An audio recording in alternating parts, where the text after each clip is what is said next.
Hi, welcome to another Thete gaming video. This is going to be on Warhammer. I suspect the next few are going to be on Warhammer, switching my time between Warhammer and World of Warcraft, of course, as and when I spend most of my time on it.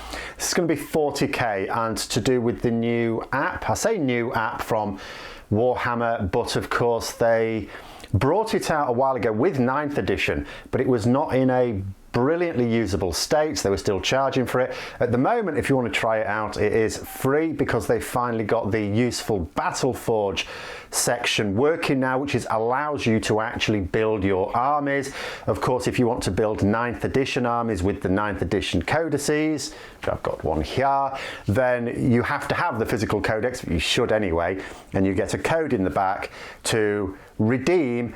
Not obvious. The instructions here don't actually help you to redeem it well, so that's a cross part straight away. But what I'm going to do is I'm going to take a look at building a quick list on it with a different camera, just to sort of show you the general idea. Hopefully that'll work out. Then I'll come back to looking at what I think of it. So what we'll try and do first of all is so we're in the reference and the core rules and all that are still there. So Battleforged is the new bit. Create ourselves a new army. We can give it a name. I'm not going to bother to do that. Strike Force, because it'll be at my local club, which is no longer on with the pandemic at the moment, with lockdowns, but people are still just playing 1,500 points on there. So we'll go Eternal War, Strike Force in my case. Been using Necrons recently, so we will go for that. Now, so Detachment,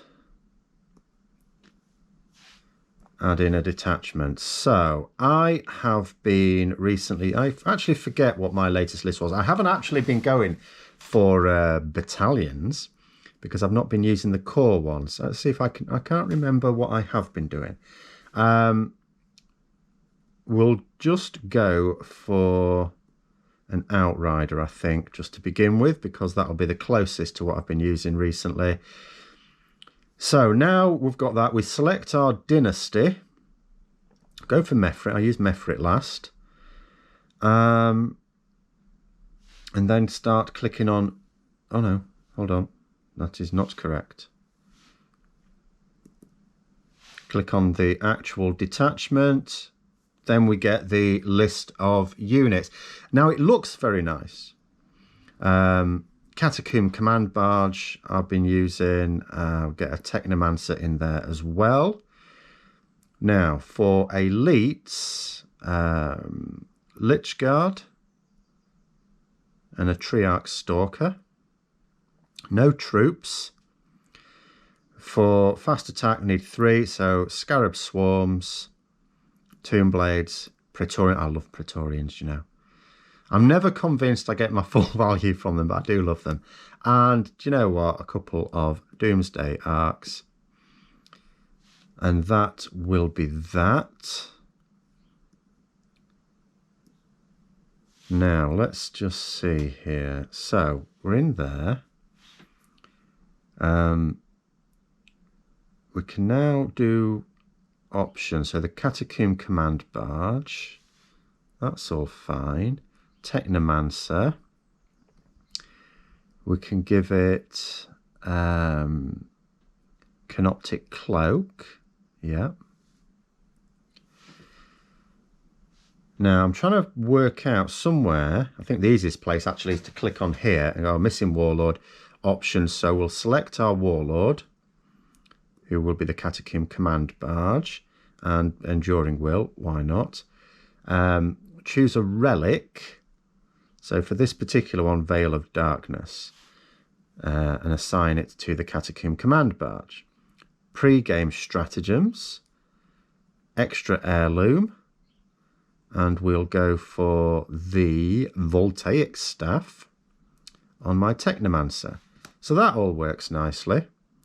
Army is unbound. Nice one. Right, anyway. So once we're in here, so the Lich Guard, I want 10 of them. There isn't a thing. Oh, loadout, yeah, actually. Yeah, we don't want the War Scythe. I want dispersion shield and hyperphase sword.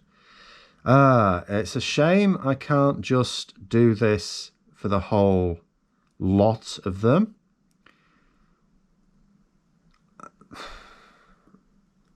I mean, I don't expect ever to have to quickly make up an army list. I'm not going to moan too much about it.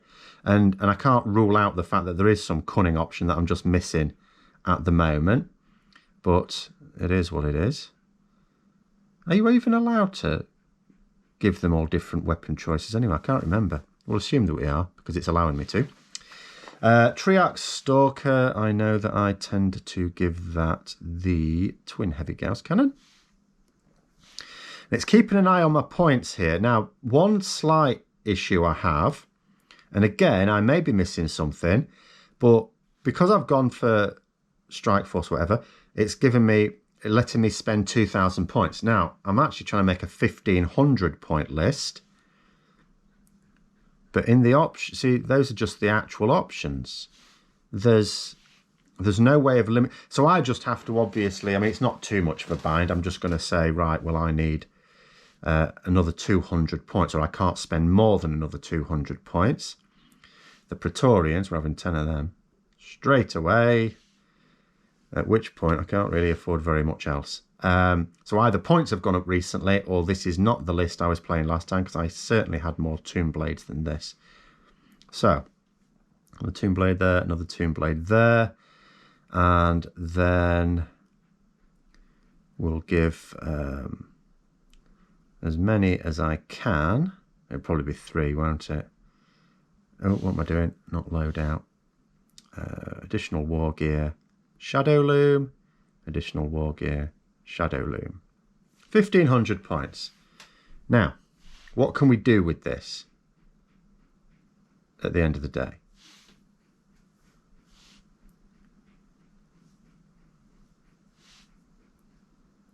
So there's my list.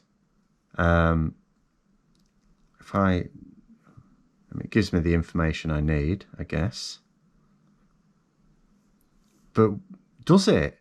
So, like, if I'm in the combat phase, what's this going to do for me? I mean, these are all the options available, not the ones I've got. It's got my abilities here. I'm looking at this as in, there's one of two things I want to do with the list build. But I'll go over that to camera, I think. So, in terms of what I think of it, I think what you have to do is compare it to what are your alternatives. Because you could look at it and you could think, well, it doesn't do exactly what I want, but is it better than any other way I can achieve the same thing? And what you're trying to achieve with it is two things, really. One, you want a system for being able to build your army lists while you're actually planning them, you're not actually playing it. Secondly, you want something that you can use while you're playing a game.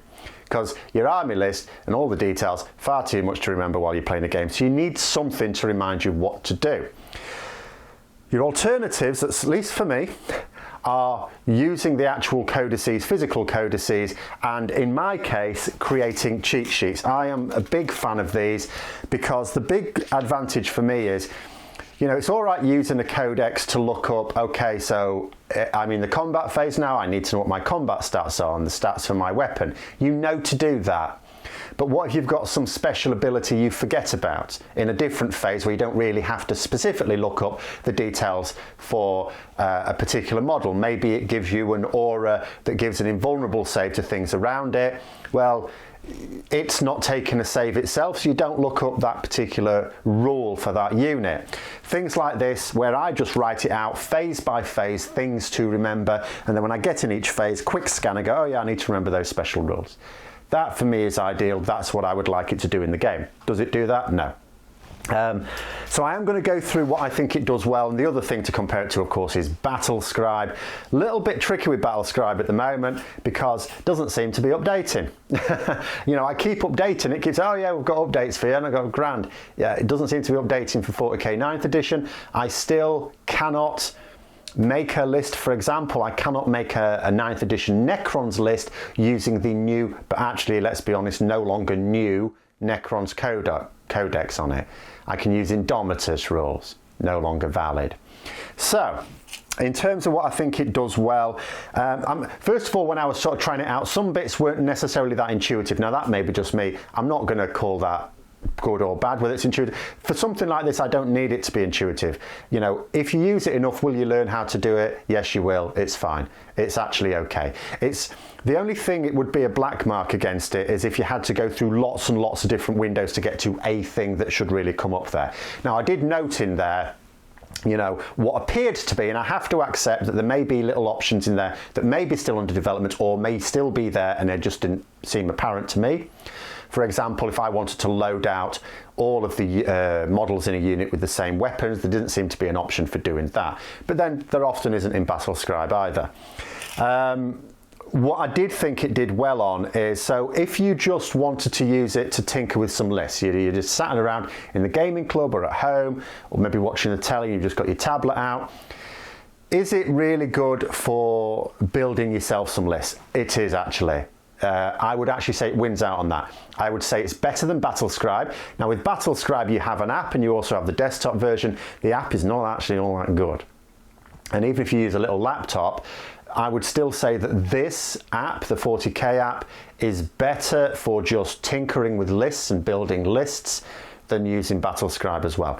And it's certainly a lot better than building it with pen and paper and with books, because you're going to be fiddling through multiple books, writing things with pen and paper. So this app, for that, actually wins out on any alternative as far as I can tell. Now, in terms of other things, I don't think it wins out on the others. Price. So yeah, I mean, you pay a certain amount for the codex. Now, okay, I choose to get the limited edition, so I'm paying quite a lot for it. But even the normal price for it, it's a bit for what it is. Now, you do understand that they don't sell, these are not exactly best sellers. So the price of a Games Workshop book is going to be a bit higher. But within that, you would expect, if they're going to develop an app like this app is not stunning. It's okay, it does its job, it looks nice, it's good enough for what it is. It's not stunning. Is it worth paying an additional subscription on top of the price for the codex? Because remember as well, when it comes to the rules in the new codices, you only get them if you've bought that codex. Although it has rules in for old 8th edition stuff, every time a new 9th edition book comes out, you don't get that on the app unless you unlock it with the code that comes with the physical codex. So you're paying that price. Should you really be paying more for this? The other thing as well, if you compare it to a subscription for, say, BattleScribe, which isn't absolutely essential, but if you want to get rid of the ads, I mean, it's much more expensive than that.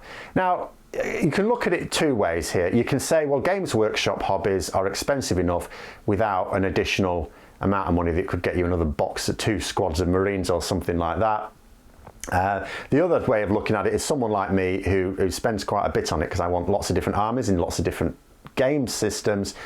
It's little enough for me, so I'll still keep getting it. And as I say, it does win out at least on the tinkering with the tablet to make up your list.